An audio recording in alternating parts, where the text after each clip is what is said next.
Pemirsa, ratusan penumpang kapal motor berkah panik sementara 25 lainnya luka usai kapal yang mereka tumpangi menabrak karang dan karam di perairan Pulau Bokori, Kabupaten Konawe.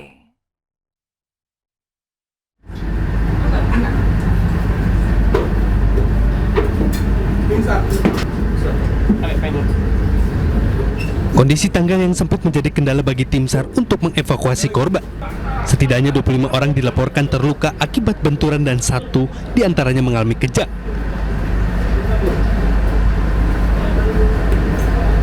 Seluruh korban yang terluka langsung dievakuasi ke kapal nasional Pacitan untuk dibawa ke rumah sakit terdekat.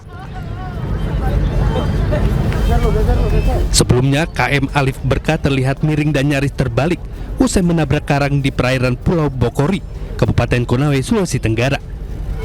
Beruntung, seluruh penumpang berhasil ditenangkan oleh tim SAR dan ABK sehingga proses evakuasi 346 penumpang berjalan lancar. Mana penumpang yang berhasil kita evakuasi itu sebanyak 346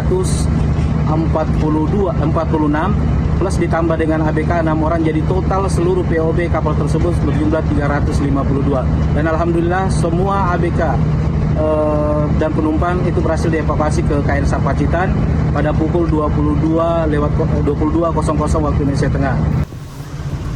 Kapal kandas saat berlayar dari Pelabuhan Langgara, Konawe Kepulauan menuju Kendari. Dari Kendari, Sulawesi Tenggara, Mukhtarudin Ainus melaporkan. Pemirsa, Pengadilan Negeri Sleman menolak permohonan intervensi yang diajukan tim UGM dalam sidang gugatan perdata Jokowi. Hakim memerintahkan pihak penggugat dan tergugat melakukan mediasi selama 1 bulan ke depan.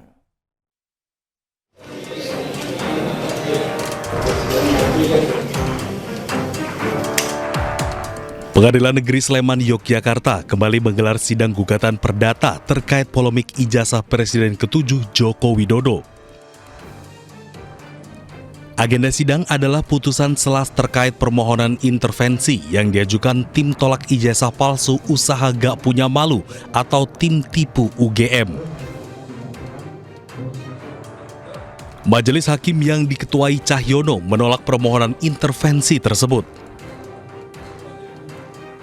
Majelis Hakim kemudian memerintahkan pihak penggugat dan tergugat untuk melanjutkan pemeriksaan perkara melalui proses mediasi. Para pihak berperkara diberikan waktu melakukan mediasi selama 30 hari dan jika belum menemui titik terang bisa diperpanjang 15 hari. Sidang akan kembali dilanjutkan setelah Majelis Hakim menerima laporan dari Hakim Mediator. Setelah nomor 106 PKTB 2025 Pengadilan Negeri Sleman. Demi keadilan berdasarkan ketentuan masa, Pengadilan Negeri Sleman yang memeriksa dan memutus perkara perdata pada tingkat pertama telah menjatuhkan putusan selah sebagai berikut.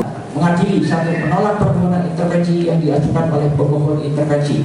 2. Memerintahkan para pihak untuk melanjutkan pemeriksaan perkara hingga pokok materinya. 3. Melanjutkan biaya perkara hingga putusan akhir. Ya, demikian. Menanggapi putusan ini, pemohon intervensi mengaku tidak setuju dengan putusan hakim yang menyebut pihaknya tidak punya hubungan hukum secara langsung.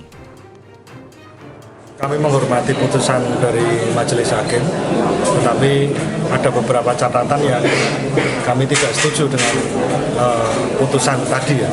Jadi yang pertama adalah bahwa kami tidak punya hubungan hukum secara langsung. Itu kami tidak setuju karena memang faktanya kan kami menggugat di Solo dan kami punya kepentingan juga di sini dalam gugatan ini.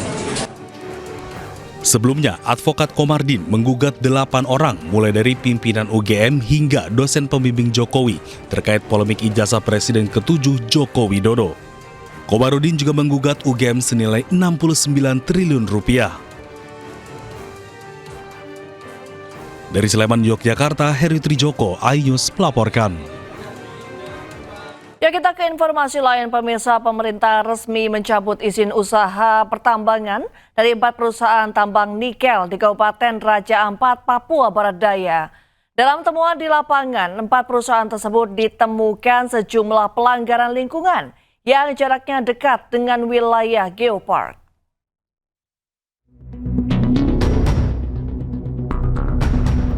Pemerintah mencabut 4 izin usaha tambang nikel di Kabupaten Raja Ampat, Papua Barat Daya. 4 perusahaan yang dicabut izin tambangnya adalah PT Anugrah Surya Pratama, PT Mulia Raymond Perkasa, PT KW Sejahtera Mining, dan PT Nurham.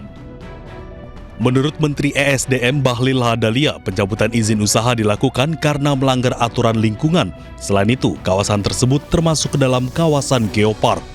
Sementara untuk kontrak karya untuk PT GAK, izinnya tidak dicabut karena dianggap jauh dari kawasan geopark.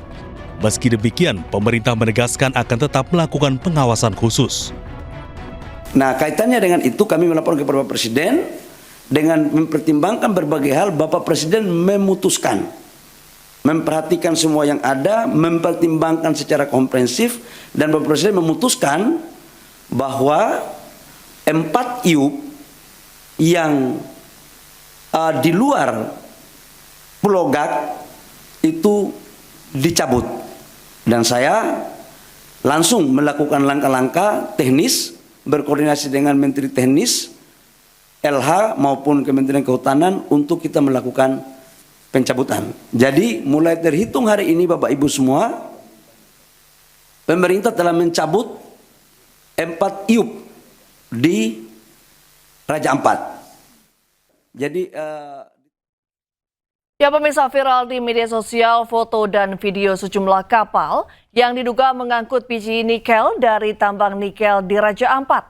Netizen menyebut nama di lambung kapal mirip dengan inisial Presiden ke-7 RI Joko Widodo dan mantan Ibu Negara Iriana.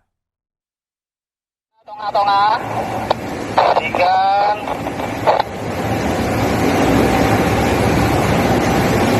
Oke, pelan kasih maju lurus, Jokowi. Maju lurus pelan. Kencang air jaketnya, bisa langsung melambung nanti, dikotin.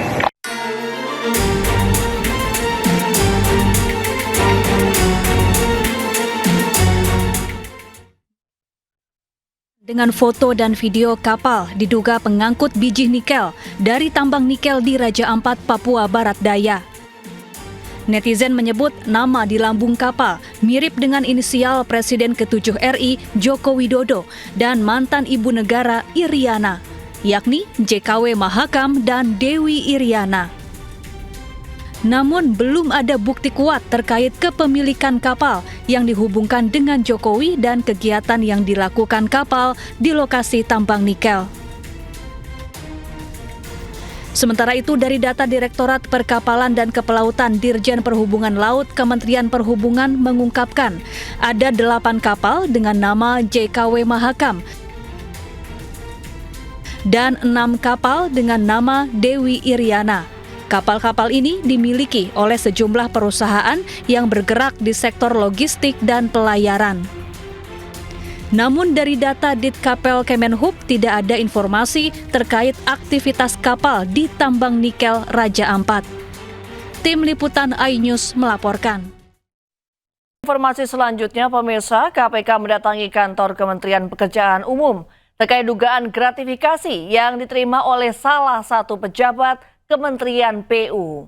Meski sempat kaget, Menteri PU Dodi Hanggodo mengaku menyerahkan sepenuhnya proses penyelidikan ke KPK.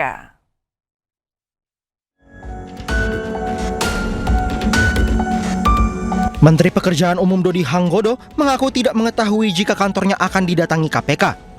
Dodi juga mengaku belum mendapatkan laporan tentang hasil pertemuan KPK dengan Inspektorat Jenderal Kementerian PU. Namun ia mendorong pengusutan lebih lanjut terkait kasus gratifikasi di lingkup Kementerian PU.